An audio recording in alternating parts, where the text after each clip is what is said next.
Some states didn't default for lack of money, they defaulted while money still poured in. A packed London hotel full of furious bondholders. Bird droppings piled high enough to fund a nation's loans. A parliament vote that dissolved its own democracy. One king took in the richest treasure haul in the world and still went broke 4 times over.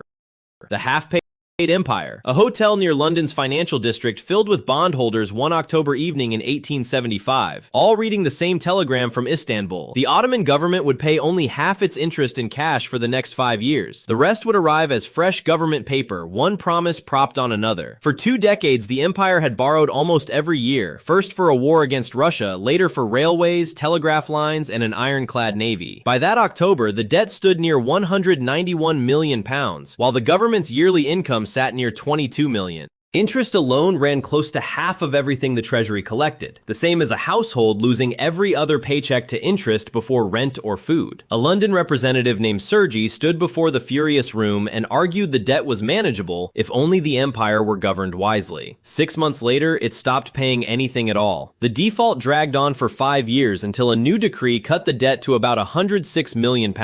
In exchange, a European-run authority began collecting the empire's salt tax, tobacco monopoly, and stamp duties directly, before Istanbul ever saw the money. Sergi's own bondholders, once shouting in that packed hotel, eventually got paid, just not by the empire they had lent to.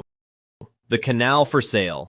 Khedive Ismail Pasha needed cash badly enough to put Egypt's own Suez Canal shares up for sale. Egypt had boomed a decade earlier, when cotton prices soared during the American Civil War, and Ismail poured the windfall into ports, telegraphs, and above all, the canal itself. When cotton prices collapsed after the war ended, the loans kept coming anyway. Between 1863 and 1876, Egypt's foreign debt multiplied more than 20 times over, and by then, servicing it alone consumed 2/3 of every pound Cairo collected and half of what Egypt earned selling goods abroad. $2 of every 3 gone before a single ordinary bill got paid. In November 1875, the British government agreed to pay £4 million for Ismail's shares, several billion pounds in today's money, and the London banking house of Rothschild advanced the purchase money to Prime Minister Disraeli almost overnight. The sale bought only a few months of breathing room. That spring, Egypt stopped paying its bondholders altogether. European creditors responded by forming a commission that took direct control of Egyptian customs, railways, and tax collection. Ismail Pasha, who had built the very waterway, now funding his creditors instead of his country, was pushed off the throne in 1879 by the same powers he had once borrowed from. Mexico's empty treasury. Foreign lenders had counted on Mexican customs revenue for repayment. After 6 years of civil war, the treasury in Mexico City held almost nothing. In July 1861, President Benito Juarez announced a moratorium, a 2-year pause on paying every foreign lender. Britain, France, and Spain answered together, signing a convention in London to send warships and seize Mexican customs houses until they were paid. Spain's claim was the smallest, under £1 million pesos. Britain's, whittled down over a decade of renegotiation, stood near 2 million. France's claim was stranger. It combined a few million pesos in real losses with a far larger sum built around a loan from a Swiss banker named Jean-Baptiste Jecker, who had advanced Juarez's enemies under £1 million pesos in cash and old army uniforms and walked away holding bonds worth 15 times that, like handing over $1 and signing an IOU for 20. Juarez refused to honor Jecker's paper, calling it exactly what it was. That refusal became France's excuse for a much bigger war. By spring 1862, Britain and Spain realized France wanted an empire, not repayment, and pulled their ships out, leaving French troops to fight alone for years, eventually installing and then losing an emperor. Juarez never recognized Jecker's claim. The dispute had already helped open the door to a much larger French intervention. The Guano bond machine. Bird droppings backed London loans, and for decades that arrangement worked perfectly. On islands off the Peruvian coast, workers dug tons of dried seabird guano loaded with nitrogen, a fertilizer so valuable that European bankers lined up to lend Peru money against future shipments of it, like borrowing $10 today against next year's paycheck. By the 1870s, the richest deposits were running out just as cheaper mineral fertilizers began reaching European farms. Export income collapsed. To one French banking house alone, run by Auguste Dreyfus, Peru owed more than $3 million billion by 1876, and that year the government suspended bond payments entirely. A brutal war with Chile over nitrate-rich territory made things worse before they got better. It took until 1890 for a settlement, negotiated by a merchant named Michael Grace on behalf of the Bondholders Committee, to close things out. Under what became known as the Grace Contract, Peru handed its entire state railway network to a British-run company for 66 years, plus a share of remaining guano and customs revenue in exchange for wiping every peso of the debt clean. The men who had hoped to profit from Peruvian railways ended up building most of them themselves before they ever saw a return. Versailles Runs Dry. By 1788, the French crown owed roughly 4 billion livres, more than it had ever owed before, and interest alone ate up nearly half of Versailles' yearly income that year. At kitchen table scale, roughly every other revenue dollar was already gone to debt service before anything else got paid. The royal household accounted for only about 6% of the budget. War spending was the far larger burden. Financing the American colonists against Britain alone had cost close to 1.5 billion livres. 7 years earlier, Finance Minister Jacques Necker had tried to reassure the crown's rentiers, the wealthy families living off interest from government bonds, by publishing a wildly popular account of royal finances that quietly left out the true military spending and showed a tidy surplus instead. When his successor exposed the real numbers, confidence in the monarchy's honesty never recovered. The crown had already suspended part of its payments in August 1788 with the Treasury run dry. The king summoned the Estates General the following year, and the political collapse that followed is the part everyone remembers. The far larger reckoning came in 1797, when the post-revolutionary Directory cut the national debt by roughly 2/3 under what was called the Consolidated Third, and handed rentiers paper usable only for buying up confiscated land. 4 bankruptcies and a fortune.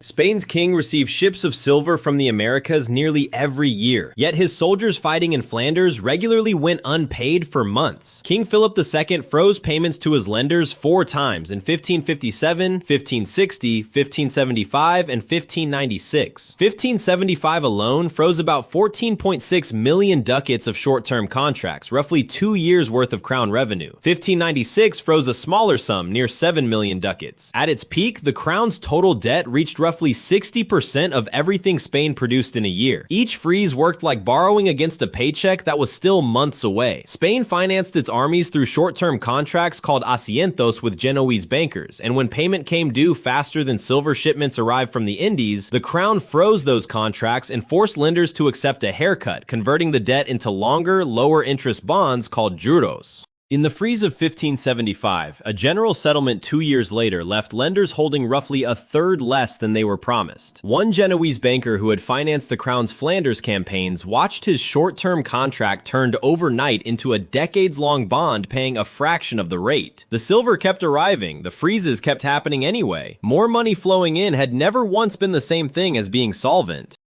4 words that broke Greece.